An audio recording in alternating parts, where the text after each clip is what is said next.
saudara. Silakan duduk. Haleluya. Segala kemuliaan, pujian hanya bagi Tuhan. Kita bersyukur kepada Tuhan. Hari ini Tuhan memberikan kita kesempatan untuk bersama-sama kita berkumpul memuji, memuliakan Tuhan. Amat terlebih kita akan mendengarkan firman Tuhan. Hari ini saya ingin berbicara mengenai waspada terhadap pengaruh yang salah. Saudara yang kasih oleh Tuhan.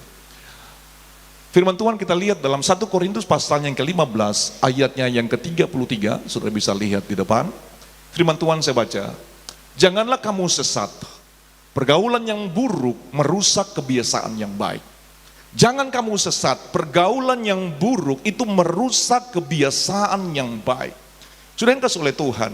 Seorang anak yang engkau lihat, kita besarkan menjadi anak yang baik, menjadi anak yang dengar-dengaran, menjadi anak yang alim, bahkan di sebuah lingkungan dia terkenal sebagai anak yang mereka bilang soleha, saudara yang kasih oleh Tuhan. Tetapi pada waktu dia beranjak dewasa dan dia berada pada sebuah komunitas yang salah, pergaulan yang buruk itu bisa membuat seseorang bisa menjadi benar-benar jahat, saudara yang kasih oleh Tuhan. Seorang yang terkenal di sebuah lingkungan, dia seorang anak yang baik, dia seorang anak yang saya katakan tadi dengar-dengaran, bahkan dia seorang anak yang alim, tiba-tiba menggemparkan masyarakat tersebut, saudara. Oleh karena apa? Dia melakukan tindakan yang di luar dari nalar, saudara. Dia memenuhi tubuhnya dengan sebuah bom dan meledakkan dirinya, saudara, dan membunuh banyak orang. Masyarakat sulit untuk percaya. Masyarakat kaget dan bingung, kenapa seseorang yang kelihatan seorang baik, seorang yang tidak jahat dan tidak punya nama yang buruk di lingkungan tersebut bisa menjadi seorang yang berubah seperti monster, saudara. Pergaulan yang buruk itu bisa merusak karakter yang baik, bisa merusak sikap yang baik, bisa merubah sikap seseorang meskipun seseorang tersebut seorang yang benar-benar baik sebenarnya. Begitu banyak pergaulan yang salah bisa menghanyutkan seseorang, merusak sifat seseorang, dan akhirnya seorang tersebut bisa menjadi seorang yang jahat. Sangat mengerikan, saudara. Kita melihat sebuah contoh, mencuri karena diajak. Berbagai macam kejahatan itu bisa terjadi karena kenapa? Karena pengaruh yang salah, karena pengaruh yang buruk, teladan yang buruk.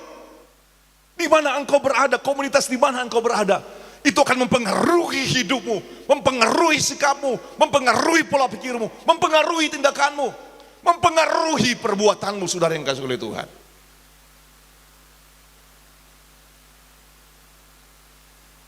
Seorang yang buruk bisa melakukan perbuatan yang buruk, dan amat terlebih kalau engkau memiliki teman yang buruk. Memperkosa pacar teman karena diajak, saudara. Kemudian ada juga membunuh om sendiri karena terhasut teman. Seorang yang jahat, awalnya dia bukan seorang yang jahat, seorang yang baik, seorang yang santun, seorang yang penurut, seorang yang dengar-dengaran, tapi bisa berubah menjadi seorang yang begitu jahat dan bersikap binatang, saudara yang kasih oleh Tuhan. Hati yang baik itu bisa berubah. Kalau engkau berada pada komunitas yang salah, engkau salah berteman, engkau salah bergaul, engkau salah memilih teman, saudara yang kasih oleh Tuhan, engkau harus hati-hati, engkau harus waspada, engkau harus berawas-awas. Karena itu akan menentukan bagaimana hidupmu, amat terlebih masa depanmu, saudara. Banyak orang tidak menyadari, saudara, akan hal ini. Amsal pasalnya yang ke-20, ayat 18, ayat 24. Ada teman yang mendatangkan kecelakaan. Firman Tuhan juga berkata dengan jelas, ada teman, ada orang yang bisa mencelakakan hidupmu, yang bisa merusak hidupmu, yang bisa memberikan pengaruh buruk di dalam hidupmu. Ada orang-orang. Untuk itu kita harus waspada dan berhati-hati, saudara. Karena kenapa? Kalau engkau ingin hidupmu diberkati, hidupmu damai, hidupmu penuh dengan sukacita, engkau bisa melewati hari-hari yang penuh dengan kesulitan dalam hidup ini, dan engkau tidak menjerumuskan hidupmu, merusak dirimu sendiri, dan membahayakan masa depanmu, kita harus berhati-hati. Kita harus waspada. Amat terlebih kita terus mendoakan anak-anak kita, generasi kita, dimanapun mereka berada.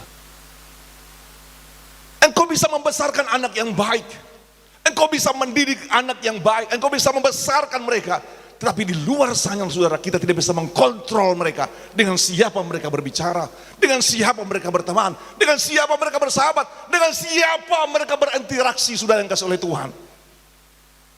Hal-hal itu di luar dari jangkauan kita.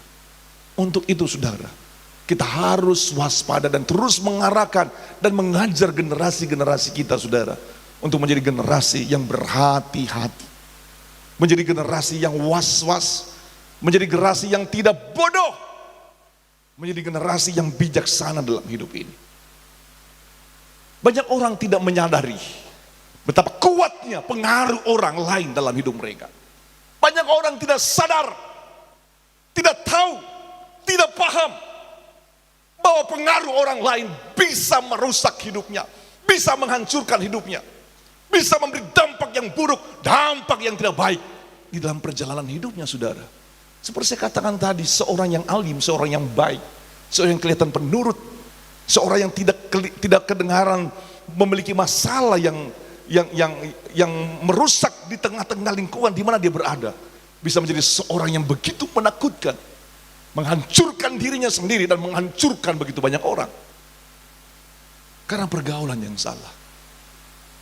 Banyak juga orang tidak menyadari, saudara yang kasih oleh Tuhan, bahwa pengaruh media sosial itu memiliki dampak yang begitu luar biasa di dalam hidup. Kita harus paham akan hal ini. Ada banyak hal-hal positif saudara pada waktu engkau berkawan dengan orang yang baik.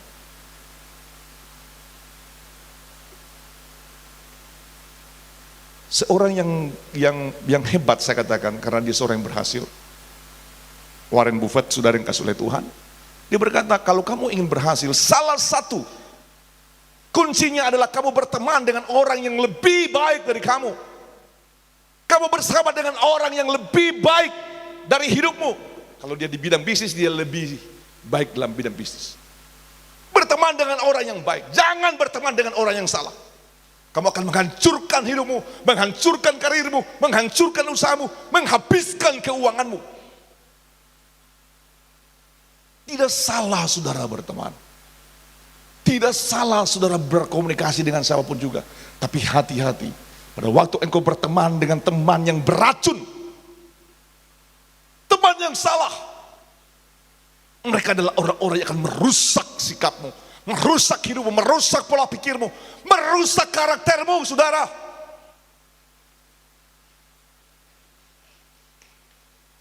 Semua orang-orang yang berhasil saudara, mereka adalah orang-orang yang punya mentor yang baik.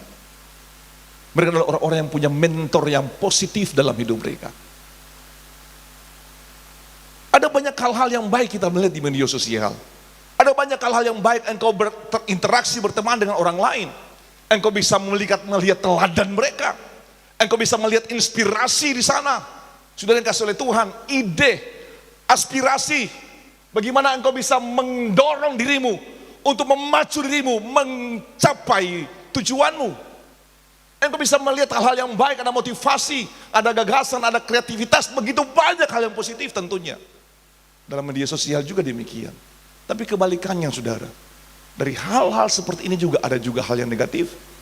Sudah yang kasih oleh Tuhan, keteladanan yang buruk, inspirasi yang menyimpang, aspirasi yang keliru, motivasi yang salah, gagasan yang buruk dan sebagainya. Ada banyak hal-hal yang seperti ini bisa terjadi saudara, kalau kita salah memilih, salah berteman, salah bertindak. Kita nggak hidup sendiri saudara, kita perlu orang-orang di samping kita. Engkau perlu teman, engkau perlu sahabat. Di rumah ada suami, ada istri, di rumah ada anak-anak, ada orang tuamu. Tapi tidak semuanya saudara, teladan mereka itu teladan yang baik.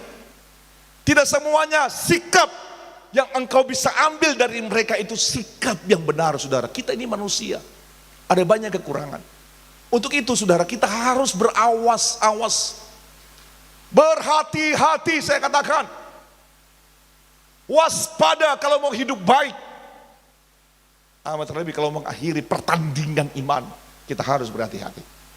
Sudah yang kasih oleh Tuhan, penting untuk terus waspada, berhati-hati, berjaga-jaga agar terhindar dari pergaulan yang merugikan dan membahayakan diri sendiri. Kita semua mau baik saudara, Engkau mau masa depan yang diberkati, engkau mau hidupnya sukses, engkau mau hidupmu melihat hal-hal yang indah untuk masa depan, engkau mau hidupmu tidak binasa, engkau mau hidupmu tidak hancur, engkau mau hidupmu terhindar dari hal-hal yang merugikan engkau. Kita perlu untuk berhati-hati. Supaya apa? Supaya engkau tetap punya karakter yang baik, supaya engkau tetap punya pola pikir yang baik, supaya sikapmu ada sikap yang benar dalam hidup ini, saudara. Nah, di dalam Alkitab juga, Alkitab menunjukkan akibat terpapar oleh pengaruh yang salah itu sangat mengerikan, saudara. Ada begitu banyak tentunya di dalam Alkitab yang memberikan contoh, saudara yang kasih oleh Tuhan, terpapar oleh pengaruh yang salah. Yang pertama, saudara yang kasih oleh Tuhan, terbuang dan terkutuk. Oleh karena terpapar oleh pengaruh yang salah, manusia menjadi pribadi yang terbuang dan terkutuk, saudara yang kasih oleh Tuhan. Firman Tuhan berkata dalam Kejadian 2 ayat 16, lalu Tuhan Allah memberi perintah ini kepada manusia. Semua pohon dalam taman ini boleh kamu makan buahnya dengan bebas. Tapi pohon pengetahuan tentang yang baik dan yang jahat, jangan kau makan buahnya. Sebab pada hari engkau memakannya, pastilah engkau mati. Kita lihat, saudara. Sudah jelas firman Tuhan.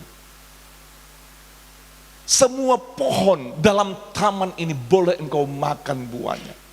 Dengan jelas, sudah begitu jelas. Terkadang sebuah perintah datang dalam kehidupan kita, kita tahu ada peraturan, kita tahu ada rambu-rambu, tapi kemanusiaan kita, saudara, itu terkadang melawan perintah tersebut. Pengaruh yang dari luar, pengaruh-pengaruh yang ada itu bisa merusak pola pikir kita. Manusia tahu bahwa ini dilarang oleh Tuhan. Manusia tahu bahwa buah pengetahuan baik dan jahat itu nggak bisa dimakan, saudara. Tapi kita melihat Kejadian pasal 3 ayat 4, tetapi ular itu berkata kepada perempuan itu, sekali-kali kamu tidak akan mati. Ada banyak hal yang positif yang ada dalam dirimu. Engkau tahu itu sesuatu yang salah, engkau tahu itu sesuatu yang tidak benar, engkau tahu itu sesuatu yang tidak baik, engkau tahu itu sesuatu yang menyimpang, engkau tahu itu sesuatu yang tidak benar. Tapi sudah yang kasih oleh Tuhan, kita melawan itu hati nurani, kita melawan itu perintah Tuhan, kita melawan keinginan Tuhan, kita melawan apa yang Tuhan sampaikan, kita melawan. Tetapi Allah mengetahui bahwa pada waktu kamu memakannya, matamu akan terbuka dan kamu akan menjadi seperti Allah, tahu apa yang baik dan yang jahat. Apapun sudah yang kasih oleh Tuhan, argumen yang keluar dari mulutmu, dari hatimu, dari pikiranmu, dengan berbagai macam alasan apapun juga, kalau itu bertentangan dengan maunya Tuhan, bertentangan dengan kehendak Tuhan, bertentangan dengan apa kata firman Tuhan, kita nggak bisa ada alasan pun untuk melawan kehendak Tuhan, saudara. Karena konsekuensinya apalah, saudara? Manusia akan mengalami kematian. Mereka akan terkutuk, mereka akan terbuang. Apapun konsekuensinya, saudara, apapun alasan, kita selalu berargumen untuk melawan Tuhan dalam hidup ini. Berbagai macam alasan. Sudah yang kasih oleh Tuhan. Dan perempuan itu melihat bahwa buah pohon itu baik untuk dimakan dan sedap kelihatannya. Lagi pula pohon itu menarik hati karena memberi pengertian. Saudara yang kasih oleh Tuhan. Lalu ia mengambil buahnya dan dimakannya dan diberikan juga kepada suaminya yang bersama-sama dengan dia, dan suaminya pun memakannya. Kita lihat pengaruh dari luar, saudara, itu bisa begitu luar biasa merusak kehidupan seseorang. Adam dan Hawa adalah pribadi yang selalu intim, bercakap-cakap dengan Tuhan. Mereka dekat dengan Tuhan, mereka seorang yang tidak ada batas dalam berhubungan dengan Tuhan. Mereka adalah orang yang dibentuk oleh Tuhan dengan sempurna. Tuhan adalah pribadi yang begitu mudah untuk bertemu dengan mereka. Kita bisa melihat pada waktu manusia jatuh ke dalam dosa, Tuhan kan berjalan-jalan di taman. Mereka tahu bahwa Tuhan ada. Mereka tahu bahwa Tuhan selalu hadir dan selalu ada, dan bahkan ada di Taman Eden. Tapi ada waktu di mana, sudah yang kasih oleh Tuhan, manusia ini terpapar oleh pengaruh yang salah. Mengakibatkan apa, saudara? Mereka melawan perintah Tuhan. Kejadian pasal 3, konsekuensi akibat pelanggaran itu, susah payah dan kesakitan saat melahirkan. Tanah terkutuk, susah payah mencari rezeki seumur hidup. Semak dan rumput duri akan dihasilkan, tumbuh-tumbuhan di padang jadi makananmu. Dengan berpeluh mencari makanan sampai kembali menjadi tanah alias mati, saudara. Segala sesuatu yang kita lakukan tentunya ada konsekuensi, saudara. Pada waktu engkau berawas-awas, engkau waspada, engkau hati-hati, engkau tidak sembarangan bergaul, engkau tidak sembarangan bertindak, tentunya engkau akan mengalami jalan-jalan yang aman dalam hidupmu. Tapi pada waktu kita tidak waspada, engkau tidak berhati-hati, engkau tidak berawas-awas, saudara, dan engkau terpapar oleh pengaruh yang salah, itu akan menghancurkan dirimu, akan merusak dirimu, akan merugikan hidupmu, saudara yang kasih oleh Tuhan. Tidak langsung kita mendapatkan konsekuensi tersebut, tapi ada waktunya engkau sendiri akan menyesali akan tindakan yang salah oleh karena tidak berhati-hati dalam bergaul. Selanjutnya, saudara, firman Tuhan mencatat bahwa manusia itu diusir dari Taman Eden, saudara. Mereka kehilangan fasilitas, mereka kehilangan keintiman dengan Tuhan, mereka kehilangan taman yang menyediakan segala sesuatu untuk kehidupan mereka. Mereka terbuang jauh dari hadapan Tuhan. Hati-hati kita bergaul, saudara. Hati-hati engkau bertindak. Hati-hati kalau pengaruh-pengaruh yang buruk bisa merusak hidupmu. Siapa yang bisa menjaga dirimu? Engkau sendiri, saudara, bukan orang lain. Orang tuamu bisa jauh dari hidupmu, saudara-saudarimu bisa jauh dari hidupmu. Siapa yang bisa menjaga hidupmu? Engkau sendiri, saudara.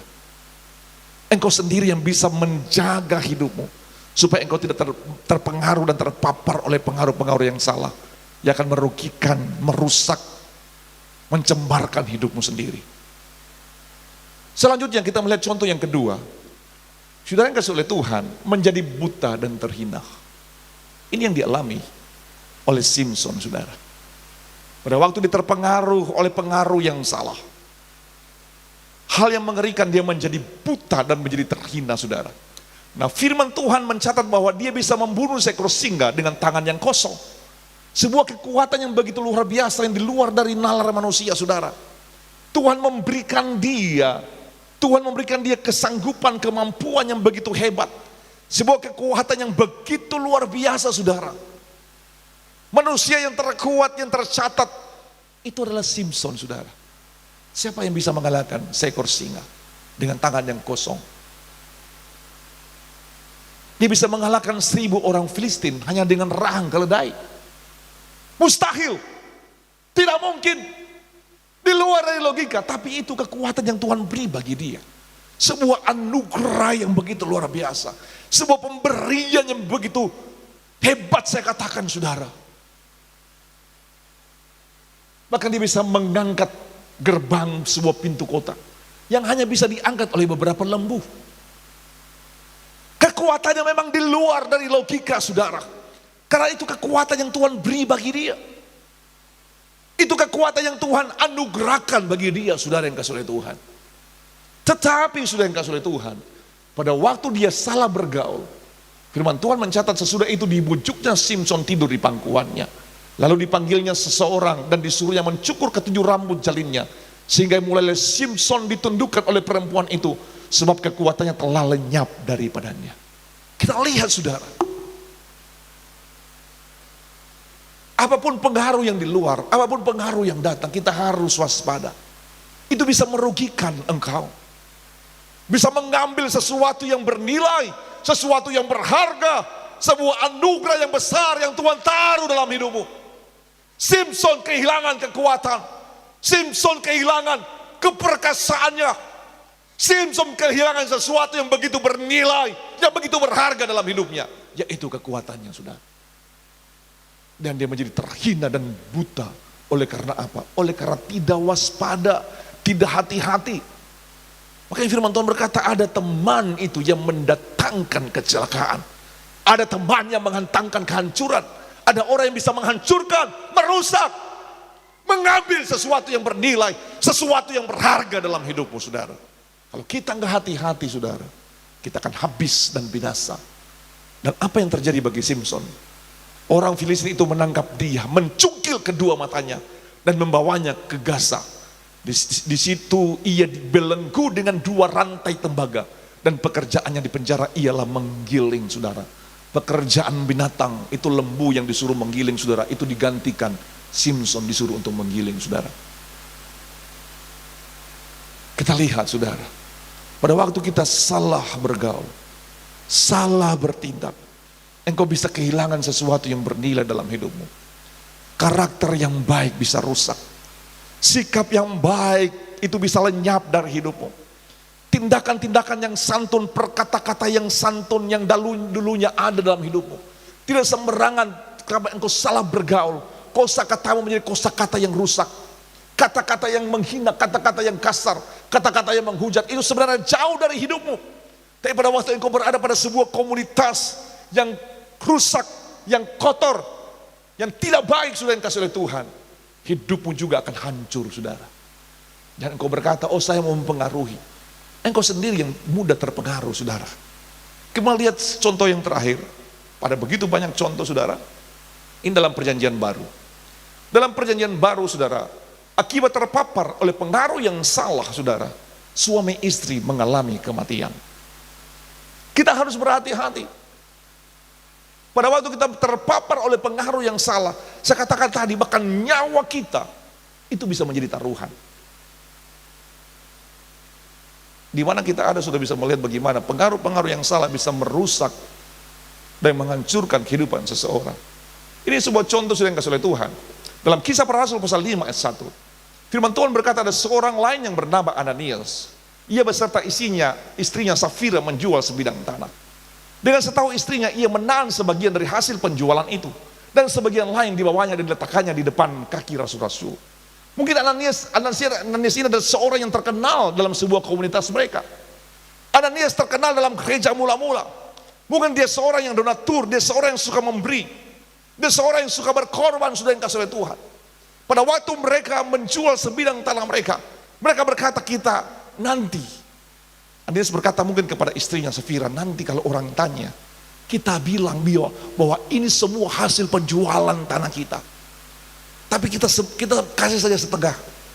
Tujuannya apa? Supaya orang melihat, biar orang tahu kita ini dermawan, biar orang tahu kita ini orang baik, biar orang tahu kita ini seorang yang donatur. Saudara, mereka lebih mementingkan pujian manusia daripada kebenaran dan integritas yang baik, saudara yang kasih oleh Tuhan. Kita harus hati-hati. Safira terikut juga mungkin dengan perkataan suami, oh iya, karena dengan setahu suami saudara, mereka sepakat untuk melakukan hal tersebut. Tujuannya apa? Supaya mungkin dapat pujian orang. Tujuannya apa? Supaya orang memuji, orang berkata, wah hebat mereka. Bayangkan mereka menjual semua dan memberikan semuanya 100% untuk Tuhan. Tapi sudah dikasih oleh Tuhan, di dalamnya ada kebohongan, di dalamnya ada dusta. Mereka sepakat saudara, mereka katakan kan biar mereka dengar, kita kasih semua, padahal tidak saudara. Sudah yang kasih oleh Tuhan, kita harus berhati-hati. Mungkin suamimu bisa mempengaruhi hal yang salah dalam hidupmu. Kalau engkau istri yang saleh, jangan engkau ikut-ikutan. Itu bisa menghancurkan hidup kalian saudara. Kalau istri mempengaruhi hal yang salah, suami yang saleh jangan ikut-ikutan, harus berusaha untuk tidak mempengaruhi, berusaha untuk mempengaruhi dia untuk jangan melakukan hal yang salah. Apa salahnya kalau katakan ini penjualannya setengah kami ambil, setengahnya kami kasih semua untuk Tuhan. Jadi setengahnya untuk kami, setengahnya kami kasih untuk pelayanan. Apa salahnya katakan seperti itu saudara? Mengapa harus berdusta? Mengapa harus berbohong? Tidak salah saudara kalau kita katakan, oh cuma setengah kami kasih, kan tidak salah. Tujuannya apa? Oh biar mereka bilang semua kita kasih untuk Tuhan. Tujuannya seperti saya katakan tadi, untuk dapat pujian mungkin, supaya dapat penghormatan dari orang. Ini harus hati-hati saudara. Firman Tuhan berkata, tapi Petrus berkata, Ananias, mengapa hatimu dikuasai iblis? Nah kita lihat saudara, hati bisa dikuasai oleh iblis, sehingga engkau mendustai Roh Kudus dan menahan sebagian dari hasil penjualan tanah itu. Mendustai Tuhan, mendustai Roh Kudus. Selama tanah itu tidak dijual, bukankah itu tetap kepunyaanmu? Selama tanah itu nggak dijual, tetap kepunyaan dari Ananias. Dan setelah dijual, bukankah hasilnya itu dalam kuasamu? Kalau dijual kan tetap kepunyaan Ananias. Mengapa engkau merencanakan perbuatan ini dalam hatimu? Engkau bukan mendustai manusia, tetapi mendustai Allah. Mereka menganggap remeh, oh kan cuma kita bilang sesama rasul-rasul sama Petrus, Petrus kami jual semua ini dan kami serahkan semua untuk Tuhan. Padahal tidak seperti itu, saudara. Mereka berdusta, mereka sepakat untuk berdusta. Tujuannya apa? Mungkin untuk mendapat pujian manusia. Apa salahnya kalau katakan setengah kami kasih, setengah kami ambil? Kan tidak salah. Tapi yang salah mereka berdusta, mereka sepakat, saudara. Selama tanah itu tidak dijual, bukankah tetap kepunyaanmu? Setelah dijual, bukankah hasilnya tetap dalam kuasamu? Iya kan? Salah mereka apa? Mereka sepakat, saudara. Mungkin Safira terpengaruh. Bilang saya nanti ini semua. Kita simpan sebagian. Saudara yang kasih oleh Tuhan. Kita harus berhati-hati, kita jangan menyepelekan hal seperti itu, saudara. Kita nggak bisa mendustai Tuhan. Kita bisa mendustai manusia, tapi kita nggak bisa mendustai Tuhan, saudara yang kasih oleh Tuhan. Ada baiknya mereka harus berkata, Pak Petrus, kami ambil setengah dan kami berikan setengah untuk Tuhan. Mereka tidak mungkin berdusta, mereka tidak mungkin akan binasa, mereka tidak mungkin akan mati, saudara. Kan itu milik mereka, hak mereka. Meskipun mereka nggak kasih kepada Tuhan, kan itu hak mereka, saudara. Tapi nggak bisa kita mendustai Tuhan, saudara. Dengan bersepakat hal yang salah dan Safira mengikuti pengaruh yang salah.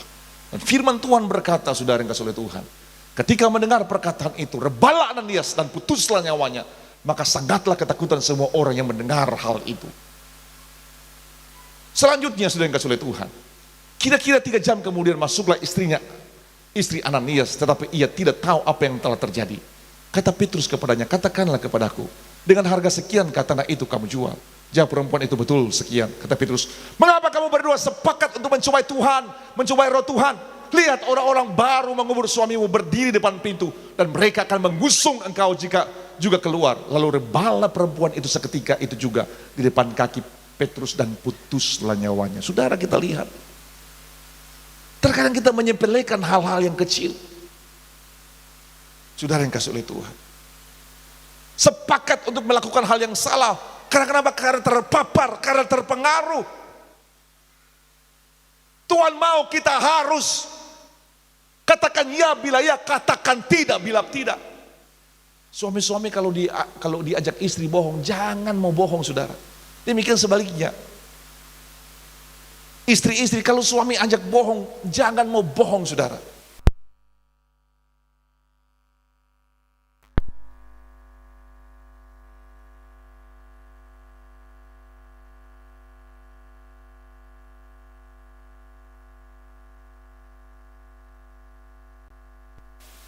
Perjalanan kerohanian kita, saudara.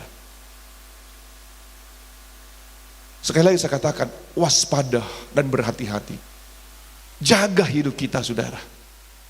Jaga hidupmu. Jaga pergaulanmu. Dengan siapa engkau berteman, dengan siapa engkau berkomunikasi, dengan siapa engkau berkata-kata. Karena hal-hal tersebut bisa merusak hidupmu, saudara. Kalau engkau salah berteman, saudara, engkau sendiri akan mengalami kehancuran. Kalau engkau salah memilih orang, saudara, engkau sendiri yang akan menyesali. Saya mau katakan pada pagi hari ini, waspada terus.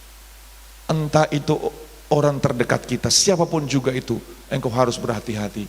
Karena tidak ada yang bisa menjaga dirimu lebih baik lagi selain dirimu sendiri. Puji Tuhan. Mari bersama-sama kita siapkan hati kita.